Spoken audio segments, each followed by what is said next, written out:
Bom dia, paz do Senhor. Como vocês estão? Como tem passado? Hoje foi o dia que o Senhor fez, vamos nos alegrar nele. Hoje nós vamos continuar a leitura do livro de 1 Samuel. Vamos lá, vamos começar? Hoje nós vamos ler 1 Samuel 23. Aleluia, glória a Deus. Vamos lá? Paz do Senhor, meu povo. 1 Samuel 23. Davi livra a cidade de Keila. Então disseram a Davi: eis que os filisteus estão atacando a cidade de Keila, saqueando as eiras. Davi consultou o Senhor, perguntando: devo ir atacar estes filisteus?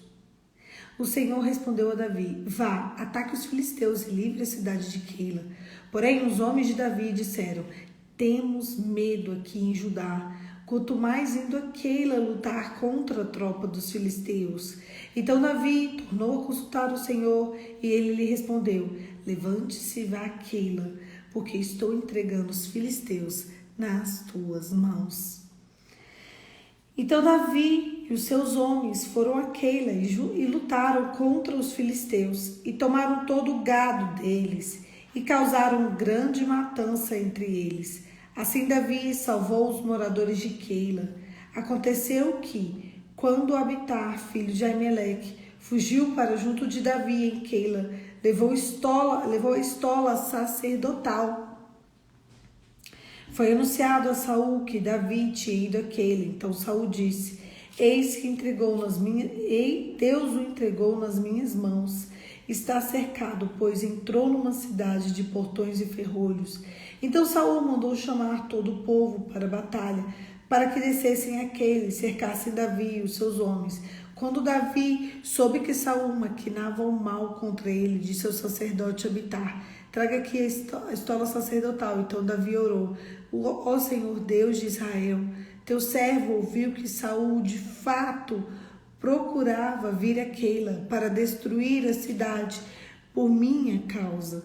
Será que os moradores de Keila me entregarão nas mãos dele? Será que Saul virá mesmo como o teu servo ouviu? Ah, Senhor, Deus de Israel, revela isso ao teu servo. O Senhor lhe disse: ele virá. Então Davi perguntou: será que os moradores de Keila me entregarão juntamente com os servos nas mãos de Saul? O Senhor respondeu: entregarão. Então Davi e os seus homens, que eram 600, saíram de Keila e foram foram sem rumo certo. Quando foi anunciado que Saul e Davi tinham fugido de Keila, deixou de persegui-lo. Davi permaneceu no deserto, nos lugares seguros, e ficou na região montanhosa, no deserto de Zif. Saul buscava todos os dias, porém Deus não entregou nas suas mãos. Davi e Jonatas renovam a sua aliança. Quando percebeu que Saul tinha saído para tirar-lhe a vida, ficou no deserto de Zif, em Oreza.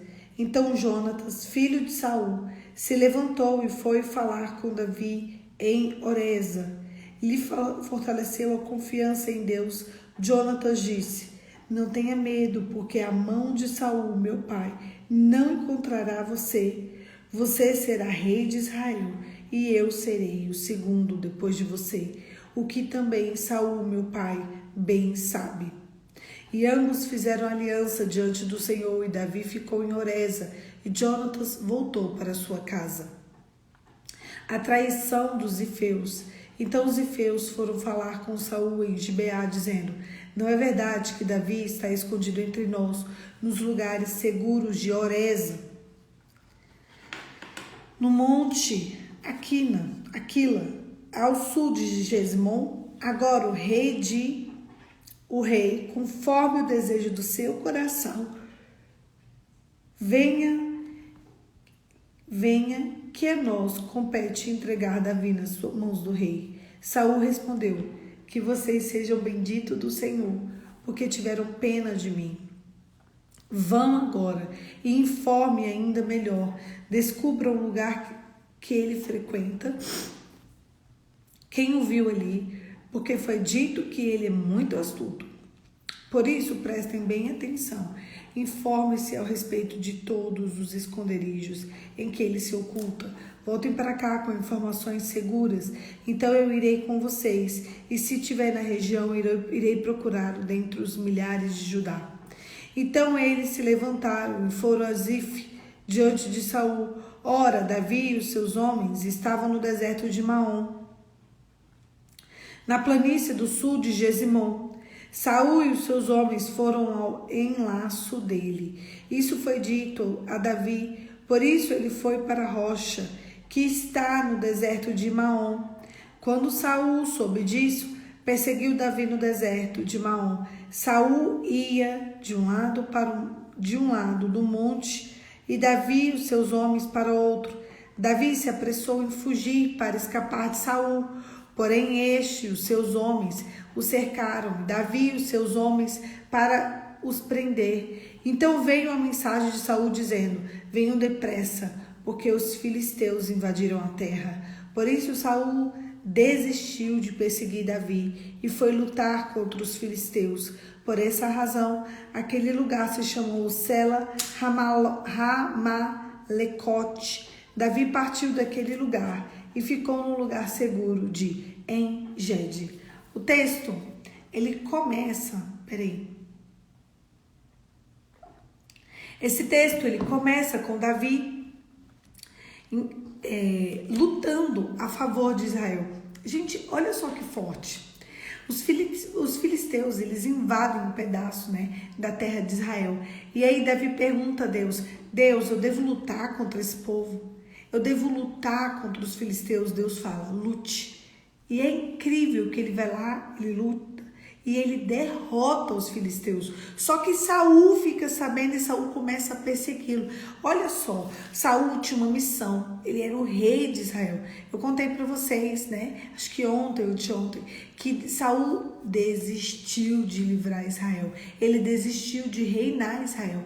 No dia que ele começou a simplesmente focar toda a existência dele em perseguir Davi. Gente, isso não faz o menor sentido. O menor. É impressionante como Davi, ele simplesmente, ele sem ser o rei, começa a lutar a favor de Israel. E o rei, que é o rei, nada. A missão do rei é destruir Davi. Tem gente que a missão deles é nos destruir. Só que sabe o que Deus fala para nós? Eu já contei isso para vocês, mas eu quero reforçar. Porque às vezes parece que as circunstâncias são tão avassaladoras que a gente não consegue se lembrar do Deus da nossa salvação. Enganados e confundidos serão todos os nossos inimigos. Os teus inimigos não vão ser pouco enganados, eles vão ser literalmente enganados. Eles não vão ser só confundidos, eles vão ser totalmente confundidos. Então ali, mais uma vez, Deus confunde Saul. Só que Davi sabe que Saul está indo ali. E Davi pergunta para Deus: Deus, deixa eu te perguntar, Saul tá vindo me perseguir? Tá. E esse povo dessa cidade que eles vão me entregar na mão de Saul? Vai. Então, olha só que interessante. Antes de qualquer coisa, Davi pergunta a Deus. Antes de lutar contra os filisteus, o que Davi faz? Davi pergunta a Deus. Antes de fugir pro deserto, o que Davi faz? Davi pergunta a Deus. Antes de fazer qualquer atitude, antes de tomar qualquer decisão, sabe o que Davi faz? Davi pergunta a Deus. Davi, ele foi um homem segundo o coração de Deus, porque ele se importava com Deus. Eu quero te fazer uma pergunta. Todas as decisões que você vai tomar, você, antes delas, você pergunta a Deus? Senhor, em nome de Jesus, eu devo fazer isso? Eu devo empregar meu dinheiro nisso? Eu tenho me disciplinado a sempre questionar a Deus. Todas as vezes em que eu quero tomar uma decisão, tomar uma postura, Eu tenho me disciplinado, Senhor, Pai, em nome de Jesus, eu devo fazer isso? Eu espero um tempinho. Se eu sentir paz, eu faço e eu tomo essa decisão. E tem muitas decisões que eu tenho tomado que elas têm sido muito boas. E todas as decisões que eu tenho tomado e que não têm sido boas é pela precipitação do meu coração. Eu lembro que eu queria tomar uma decisão há uns 3 meses atrás. Uma decisão simples. E Deus me disse, espera passar agosto. A gente chegou em agosto. Eu lembro claramente, Senhor, eu tomo essa decisão? Eu só escutei, espera passar agosto. Eu segurei, que eu queria tomar essa decisão de imediato. Que eu sou bem imediatista, sabe? Me segurei. Eu não tomei essa decisão. E eu estou esse tempo todo, desde esse tempo lá atrás, orando e perguntando a Deus, Senhor, a paz nessa decisão. Agosto está chegando? E agosto chegou hoje. Hoje é 1º de agosto de 2022. Senhor, eu tomo essa decisão. E eu vou esperar passar esse mês. Mês que vem, eu tomo a decisão. Se o Senhor estava esperando de mim o quê? Talvez obediência, para esperar tempos. Talvez algo vai acontecer esse mês. Talvez Ele só queira saber se Ele é capaz de falar assim, deixa passar um tempo, deixa vir, sabe? Talvez seja uma melhor proposta, talvez seja um melhor acordo, não é isso? Deus, Ele faz tantas coisas lindas, tantas coisas extraordinárias na nossa vida, não é? Senhor, eu tomo essa decisão, eu tomo. Eu faço muito acordo também, né? Durante as audiências. Antes de subir numa audiência, eu sempre falo com Deus, Senhor, coloca na minha boca o melhor acordo. Coloca na minha boca, Senhor, na ponta da minha língua as melhores palavras, as palavras de convencimento para resolver essa demanda nessa audiência. Tem muito processo meu que não está indo para a segunda instância. Tem muito processo meu sendo resolvido em audiência, muito mais. Senhor, qual é a palavra que o Senhor vai nos dar nessa audiência para que essas coisas nos vá bem, para que resolvam essas demandas, para que tudo vá bem, para que as pessoas sintam e vejam a glória de Deus, para que elas acabem com esse litígio. Gente, o que eu tenho feito de acordo esse ano, vocês não fazem ideia. A gente precisa aprender a consultar a Deus. Eu quero te fazer uma pergunta enquanto eu bebo uma aguinha. Seja sincero comigo, sincera, de verdade. Você consulta Deus em todas as suas decisões? Por favor, escreve para mim no chat, sim ou não.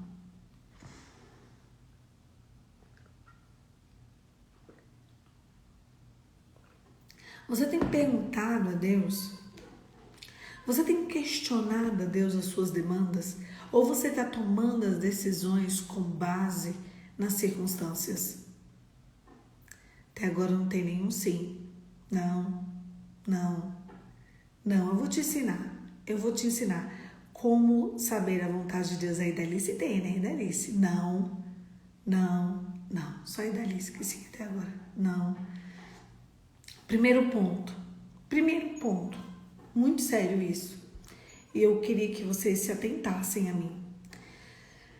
Qualquer decisão que você for tomar contra a palavra é uma decisão do inferno. Qualquer decisão que você for tomar. Eu estou de saco cheio, não é assim que a gente fala? Vocês falam assim? De vez em quando a gente fala, né? Poliana, sabe o saquinho? Ele encheu. Se você tiver de saco cheio, esvazie esse saco. Porque provavelmente é o Senhor, é forte, Carla, te treinando para o próximo nível. Não é nem o demônio influenciando a sua vida. Pode ser o demônio influenciando a sua vida se você tomar uma decisão contra a palavra. A primeira coisa, que às vezes a gente nem precisa consultar a Deus. Essa decisão aqui é contra a palavra. Olha, é contra. Então desenche esse saco. Desenche. vai para o secreto, vai para o Pai. Vai todos os dias, Senhor, o saquinho encheu, eu não estou conseguindo desencher. E se eu tomar essa decisão aqui, vai ser contra a tua palavra. Senhor, eu preciso do teu reforço, sabe? Você já clamou pelo reforço do céu? Se você estiver estressado, se você falar assim, não, aqui não dá, aqui eu vou largar, aqui eu vou abrir mão, aqui já era. Se for uma decisão totalmente contra a palavra, a palavra não muda, porque a sua situação tá difícil, querido. Toda hora eu falo isso pra mim, Poliana, e eu te avisei, hein? A Carla dizendo, realmente é isso, estou vivendo a consequência de uma decisão contra a palavra. Carla, eu te avisei acho que foi em outubro do ano passado, não foi? Te avisei. Já vou falando logo. Te avisei. Eu avisei pra vocês, eu avisei. Quando a gente toma uma decisão na raiva, no impulso, na ira, quando a gente toma uma decisão que é contra a palavra, nós vamos colher consequências contra a palavra. Agora você tem que ter a consciência, o que é contra a palavra? Poliana, eu tenho essa decisão para tomar. É contra a palavra? Não sei. Procura saber. É contra a palavra. Então, vai pro secreto. Vai pro Pai. Se é uma decisão que é contra a palavra que você quer tomar, com certeza absoluta, é o demônio, é o capeta, é o Satanás falando na sua cabeça para você tomar essa decisão. Você está sendo totalmente oprimido pelo demônio. Identifica e acusa. Às vezes o demônio fala coisas na nossa cabeça. Eu vou falar isso também. Às vezes o demônio fala coisas na nossa cabeça em primeira pessoa. Isso é contra a palavra. É contra a palavra? É contra a palavra. É uma interferência maligna. Então você já identificou? Poliana, negócio é o seguinte. Deixa eu ver o que a Cida tá falando. Verdade, né? Emoção da decisão, as nossas consequências também. Sim, Cida. Sim. Você quer tomar uma decisão, ela é contra a palavra. Então, minha filha, se a sua decisão é contra a palavra, é o demônio falando com você. A verdade é essa. E se a decisão de se manter firme na palavra for difícil demais, você precisa ir pro Pai. Poliana, é difícil. Gente, é dificílimo. É dificílimo.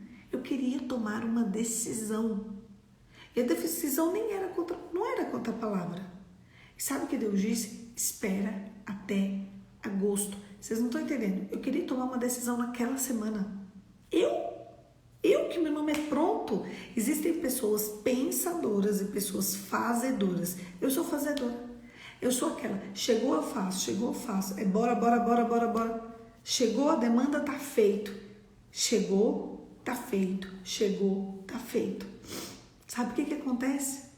Deus disse, não faça. Espera até tal mês. Ele não disse que sim. Ele não disse que não. Ele disse, espera. E dali se escreveu assim, e essas decisões contra a palavra geralmente são as mais fáceis, é porque dá uma aliviada, sabe, Dalice? Porque às vezes a gente tá tão estressado, como eu falei, encheu o saquinho tanto, que você tem que, sabe, se esperar no Senhor é algo sobrenatural. Esperar no Senhor é para poucos. Esperar no Senhor é para quem é cristão e crente de verdade. Esperar no Senhor é para a minoria. Tomar decisões baseadas na palavra é para quase poucos. Eu quero te perguntar quem é você. Quase poucos ou a multidão? Quase poucos ou aqueles que querem tomar decisões para aliviar? Gente, Poliana, quando que eu vou ter descanso? Na eternidade, querido. É lá que a gente descansa. Quando que eu vou estar 100% tranquilo? Na eternidade. Aqui na terra é uma busca do caminho de volta e o caminho de volta para o Pai. E esse caminho de volta vão ter vários enganadores da nossa alma para nos levar para o inferno. A verdade é essa. Se você tem que tomar uma decisão que é totalmente contra a palavra, e você já sabe que é contra a palavra, vai para o Pai. O jugo de Jesus é suave e o fardo dele é leve. Venha a mim, todos vocês que estão cansados e sobrecarregados, que eu vos aliviarei. Eu quero te perguntar nessa manhã se você está com santidade suficiente para, em vez de tomar uma decisão que vai desagradar o coração de Deus, você vai descansar no Senhor. Entrar na sala de espera é belíssimo, mas é para quem está num nível de obediência, em que as circunstâncias não vai afligir o futuro dela. Quero te perguntar, você está pronto? Você está pronto para obedecer? Você está pronto para exaltar o nome do Senhor? O teu Pai te chamou como um testemunho vivo sobre a terra. Você está pronto para ser um testemunho? Gerar um testemunho dói. Escuta, eu vou repetir. Gerar um testemunho dói. É mais fácil aliviar. Senti sede. Bebi água. Antes de entrar aqui com vocês, eu bebi um copo desse de água. Tava com sede. Bebi um copo desse todinho de água. Fui ali na cozinha, né? Peguei outro, coloquei aqui. Já foi quase a metade no devocional. Então serão 2 copos de água. Então 100% sem sede, eu não estarei. Eu me aliviarei. Mas existe um rio de águas vivas que a gente nunca mais vai ter sede, porque ele sempre vai estar pronto para nos saciar. Só que a gente só está pronto para vivenciar esse rio de águas vivas quando a gente entender que a gente precisa entregar todas as nossas decisões no coração do Pai. O jugo dele é suave e o fardo dele é leve. A questão é que muitas vezes o nosso coração está tão longe pelas circunstâncias que a gente não consegue se decidir pelo Pai. Não tome absolutamente nenhuma decisão contra a palavra, nenhuma decisão que pode ser uma decisão boa, mas no tempo errado, e nenhuma decisão pelo seu coração. Tome decisões vindas diretos do trono de Deus. E como que a gente vai tomar? Quando eu e você estivermos com o coração no Senhor. Deixa eu ler da Thaís. E quando você avisa várias vezes para alguém não fazer algo e mesmo assim ela faz, e isso te traz consequências depois, o que fazer com a ira que se levanta? Deixa eu te explicar uma coisa, Thaís.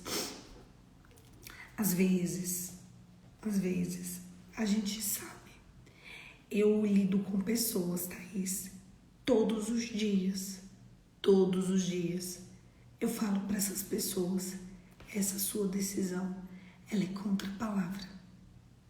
Essa sua decisão não é legal. Não fez isso. Todos os dias as pessoas fazem exatamente o que eu falei, só que ao contrário. Tu não viu a Carlinha ali falando? Você me avisou. Eu tomei uma decisão contra a palavra. E eu tô colhendo as consequências. Mas não é só ela não. Todo santo dia. Eu tenho pessoas que seguem o que eu falo e que estão em lugares lindos. E tem pessoas que seguem, porque o padrão de Deus é difícil mesmo, tá? Só que sabe o que eu sinto por essas pessoas? Compaixão. Eu aprendi a desenvolver uma compaixão. Agora eu vou te falar uma coisa. Vamos supor, a Isabela, minha irmã. Eu trabalho com ela, né? Vamos supor que a Isabela tome uma decisão e que vai me influenciar diretamente, porque nós somos sócias, ok?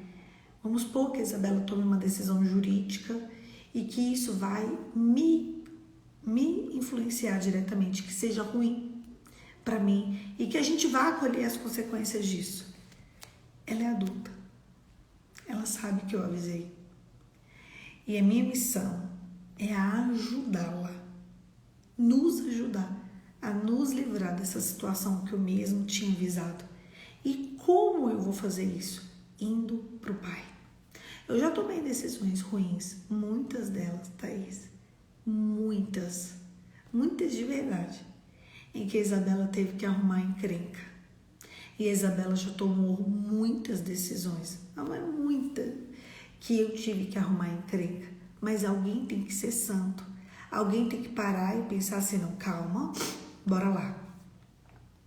Já que arrumou encrenca que me influenciou, tô dando um exemplo da Isa, porque nós somos sócias, tá? Já que impactou no escritório, impactou na nossa vida, alguém tem que ser santo. E eu vou ler para você a única forma de ser santo. Deixa eu ver se... Eu não tô com o notebook aberto aqui, igual ontem. Vamos ver se eu acho rapidinho. Eu quero ler para vocês o fruto do Espírito Santo. Vai escrevendo aí, Gálatas 5, quem achar só o fruto do Espírito. São 9. Deixa eu ver se eu acho aqui rapidinho. Vê se vocês vão achando que eu quero procurar Gálatas. Achei Gálatas. Vai escrevendo aí no chat para mim. Vai escrevendo na medida que eu for falando. Vamos lá. Gálatas 5, tá? Deixa eu ver no 19 começa. Deixa eu ler aqui. Mas o fruto do Espírito é amor, alegria, paz, longanimidade, benignidade, bondade, fidelidade, mansidão, domínio próprio. Contra essas coisas não há lei. Eu quero ler para você o 19, Thaís. O 19, ele fala sobre as obras da carne, tá? As obras da carne são imoralidade sexual, impureza, libertinagem, idolatria, feitiçaria, inimizades, rixas, ciúmes, iras. Ira. Você viu o que você escreveu? Eu vou ler de novo, eu vou ler aqui, terminar. Discórdia, divisões, facções, inveja, bebedeira, orgias, coisas semelhantes a essa. Declaro a vocês, como antes preveni, que aqui praticam as tais coisas não herdarão o reino dos céus. Os que praticam tais coisas não herdarão o reino dos céus. Eu vou ler de novo a sua pergunta. E quando você avisa várias vezes para alguém não fazer algo, e mesmo assim ela faz isso, traz consequências, e depois o que fazer com a ira que se levanta? Escuta, Gálatas, capítulo 5, versículo 19. Ora, as obras da carne são conhecidas como... Aí vai falando, aí tem ira. E por fim diz, declaro a vocês, como antes já o preveni, que os que praticam tais coisas não herdarão o reino dos céus. Agora escuta. Mas o fruto do Espírito Santo é amor, alegria, paz, longanimidade, benignidade, bondade, fidelidade, mansidão, domínio próprio. Contra essas coisas não há lei. Se vivermos no Espírito, andemos também no Espírito.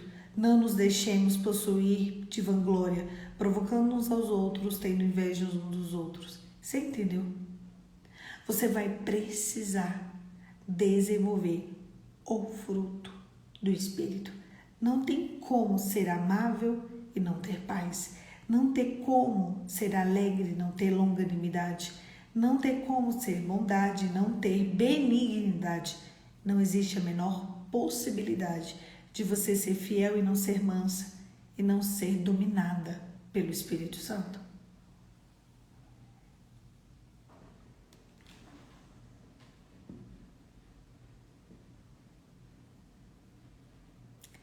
Isso, aí você vai pegar esse texto. Eu vou ler, gente, para deixar gravado aqui. Você vai pegar esse texto e você vai apagar. Você vai apagar. Sabe por quê? Às vezes, quando a gente... Eu vou ler, tá?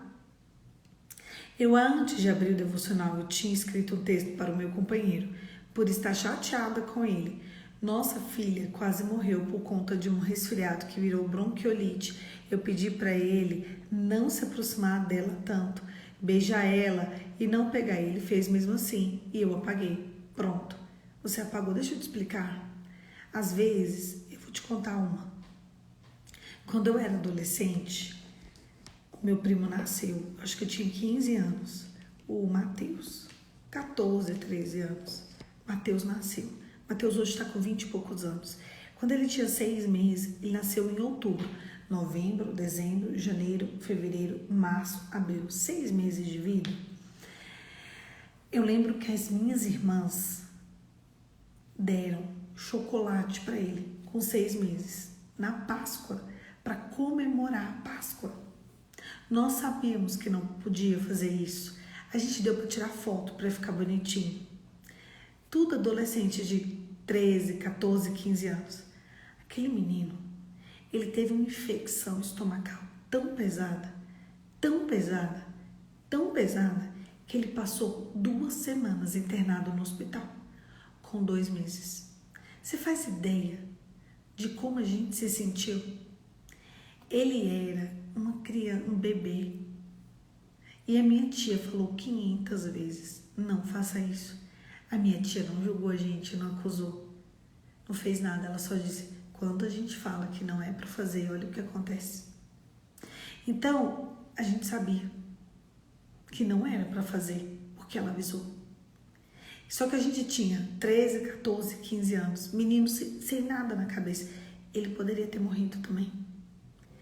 Então, a gente precisa entender que existem coisas que servem pra gente aprender. Ele sabe. Ele sabe. Dá conta para ele pagar, porque ele sabe. Não julgue. Olhe para a miséria dele com compaixão. Eu lembro que minha tia me olhou pra gente, que era assim, uma dando chocolate, outra tirando fotos, outras indo. E minha tia, gente, não faz isso. Gente, ele comeu a metade de um chocolate. A metade de um chocolate. Fez ele ficar 2 semanas internado. Foi muito pesado. Muito, muito, muito pesado. A gente não pode julgar as pessoas pela miséria dela. Você não sabe o que ele está sentindo agora. Você não sabe o que está passando na cabeça dele. Ele sabe que ela quase morreu porque pegou gripe dele. E pegou gripe dele porque ele não saiu de perto dela. Ele sabe.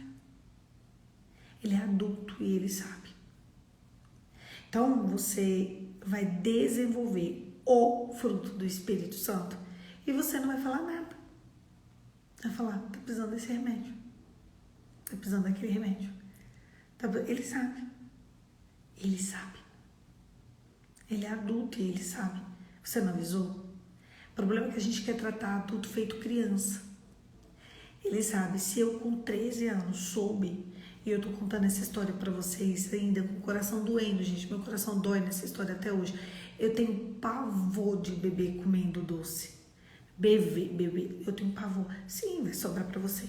Óbvio que vai sobrar pra você. Você é a mãe. Claro que vai sobrar pra você. Sim, vai sobrar. Vai sobrar. É assim mesmo.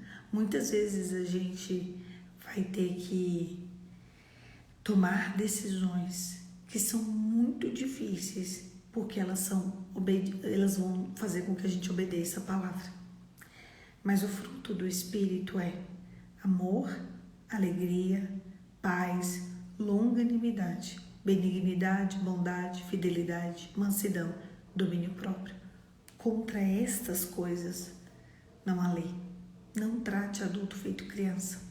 Ele é adulto e ele sabe. Ele sabe. Acredite que ele sabe. A gente não pode simplesmente acusar o tempo todo, gritar o tempo todo, brigar o tempo todo. Porque você fez isso assim. Também você vai fazer um monte de coisa. Talvez um dia você vai pegá-la de um jeito que vai machucar. Teve uma vez que esse mesmo, coitado do Mateus, oh meu Deus, ele tinha 1 ano e meio. A gente estava se arrumando para ir para um lugar e ele saiu correndo no meio da casa. E a porta da escada estava aberta. E minha avó falou, pega o Mateus. Eu abri a porta, estava sem roupa. Porque eu estava me vestindo, coloquei uma toalha assim de frente, peguei. Na hora que eu puxei ele, que estava correndo para ir para a escada, eu quebrei esse braço dele aqui. Eu quebrei essa parte dele aqui. Eu quebrei essa parte do bichinho com 1 ano e meio. Gente, coitado do Mateus. Gente, coitado do Mateus. E aí, na hora que eu puxei, quebrou. Deslocou. Menino com 1 ano e meio. Agora, vocês têm noção? Todo mundo sabia que foi sem querer. todo mundo viu o que aconteceu. Eu coloquei a toalha e fui tentar ajudar. No que eu tô, entendeu? Tem coisas que às vezes a gente vai fazer. Isso já tinha passado um ano, né? Da história lá do chocolate. Mas, meu Deus, coitado do menino. Imagina a dor que ele sentiu com 1 ano e meio. Ele berrava tanto, que ele teve que tomar injeção pra parar de berrar de dor, assim, de dor. Ele quebrou não, ele tipo deslocou esse aqui, saiu do lugar, teve que colocar no lugar o ombrinho dele. E porque eu puxei. Então, às vezes a gente vai fazer coisas que vai... Às vezes a gente vai fazer coisas que vai, de fato, machucar algumas pessoas. E isso não é por querer. Nossa, eu fiquei muito traumatizada por muito tempo. Muito traumatizada. E até hoje, quando eu vou pegar uma criança, eu tento não pegar no impulso, ou eu pego com muito cuidado. Eu tinha, acho que, 14 anos. E, nossa, gente, foi horrível esse dia. Foi horrível, fiquei apavorada que eu fiz isso com ele. Mas eu fiz. E eu não levei bronca de ninguém. Porque todo mundo viu o que aconteceu. Inclusive a mãe dele. Era ou eu fazer isso, ou ele podia cair da escada. E talvez se ele caísse da escada era pior. Era o grito para todo mundo pegar ele. Pega ele! Todo mundo tentou pegar o menino. O menino tava igual o Sonic. Ai, gente, que coisa triste. Mas passou, o menino tá grande, forte, crescido, já tá com 23 anos, já tá fazendo faculdade. Coitado do Matheus, eu sempre penso nessa história e falo, coitado do menino. E é isso, às vezes a gente vai tomar algumas decisões que elas podem magoar algumas pessoas, mas a gente precisa entender o que aconteceu para aquilo ali. Se minha tia fizesse um escândalo comigo, se minha tia acabasse com a minha raça porque eu fiz isso com ele. Eu lembro que ela falou assim, Polly, você precisa ter mais cuidado. Eu falei, eu sei. Ela, não, mas tá tudo bem, ele vai ficar bem. Ele ficou bem, mas ele ficou mal, uns 10 dias. Coitado do menino, gente. Mas é isso, a gente precisa aprender a tomar decisões que sejam baseadas na palavra. Decisões. Se você começa mal, tudo te vai mal. Não tem como começar mal e achar que lá na frente vai ficar bom. O problema é que a gente toma decisões lá atrás, que essas decisões são péssimas. Aí depois a gente quer que tudo vá bem. Não tem como. Antes de qualquer coisa, pergunte pro teu pai. Pergunte para a palavra o que Deus te diz. Não sei o que Deus te diz, então fique em Jerusalém. Até que do alto você seja revestido de poder. Muitas pessoas me perguntam, Poliana, como é que eu tomo essa decisão? Eu pergunto para elas, e o que Deus diz para vocês? O que Deus, direto as pessoas recebem isso de mim. Poliana, eu tenho que tomar tal decisão. E o que Deus não disse nada, então espera. Eu tenho que fazer isso, isso, isso. O que Deus diz para você? O que Deus diz para você? Você sabe? Não sei. Se você não sabe, fique em Jerusalém. Até que do alto você seja revestido de poder. O mesmo Deus de ontem, de hoje, ele será o mesmo Deus eternamente. Existe um Deus que fala. Mais do que perguntar para mim, você precisa ir para o teu secreto e perguntar para o teu pai, porque é isso que eu faço. O que Deus te disse? As pessoas viram para mim e falam, como é que eu tomo essa decisão? E eu falo, o que Deus te disse? O que Deus te disse? Se ela falar, Deus me disse isso, se isso for contra a palavra, eu falo, Deus deste século, Satanás. O que Deus te disse? Vai lá e vai no teu pai, porque ele vai te responder. Feche seus olhos e vamos orar. Pai, em nome de Jesus, nos ensine a tomar boas decisões, Pai.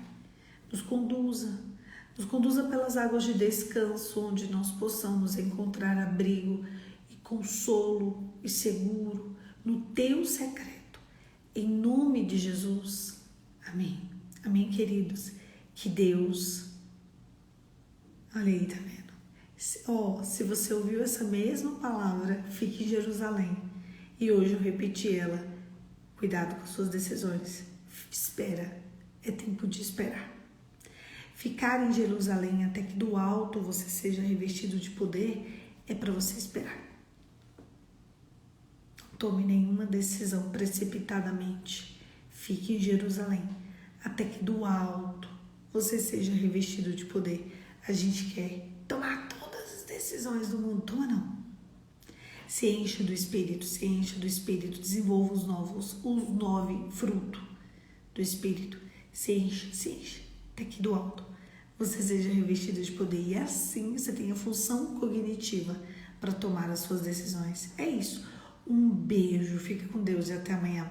Amanhã, 5h45, nós vamos estar aqui de novo para continuar esse devocional que é meu, que é seu, mas é principalmente de Jesus. Um beijo. Fica com Deus e até amanhã.